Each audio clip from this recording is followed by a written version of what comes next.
उसके बाद जरा सुनते रहे। हमें पैगाम आता है, मेरे घर से कोई मिलने आता है, उसको टेलीफोन आ जाता है एजेंसी से, जी कि जी आप क्या करने गए थे। मेरे घर में लोग मिलने आ रहे हैं, पुलिस खड़ी है नीचे, उनके जूते उतार रही है। ये पुलिस नहीं कर रही, पुलिस हमें खुद बताती है कि पीछे से न्यूट्रल्स का हुक्म है हमें। तो मैं आज पूछता हूं कि क्या आप न्यूट्रल हैं या नहीं हैं, बताएं हमें। और अगर नहीं है तो क्यों इस मुल्क को इतना नुकसान पहुंचा रहे हैं।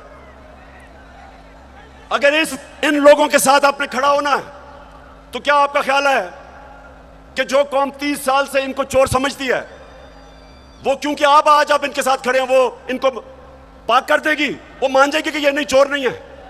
आपको भी नुकसान पहुंच रहा है। मैं आज इसलिए कह रहा हूं सब कुछ कि मुझे पता है प्लान क्या बना हुआ है। जो मिस्टर वाई आया, मुझे पता है वो क्या प्लान बना के आया है कि मीडिया को दबाओ, आवाज बंद करो, इनको डराओ धमकाओ, शहबाज गिल को मिसाल बनाओ, इमरान खान को जेल में डाल दो। इमरान खान को जेल से कोई फर्क नहीं पड़ेगा। जो करना करो।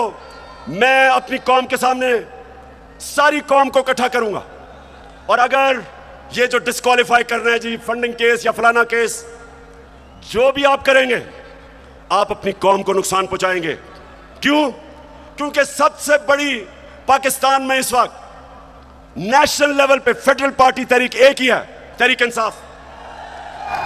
सारे पाकिस्तान में है, सारे सूबों में है। ये मुल्क को इकट्ठा रख सकती है। कभी फौज अकेला मुल्क को इकट्ठा नहीं रख सकती, नहीं तो इस पाकिस्तान को इकट्ठा रख सकते।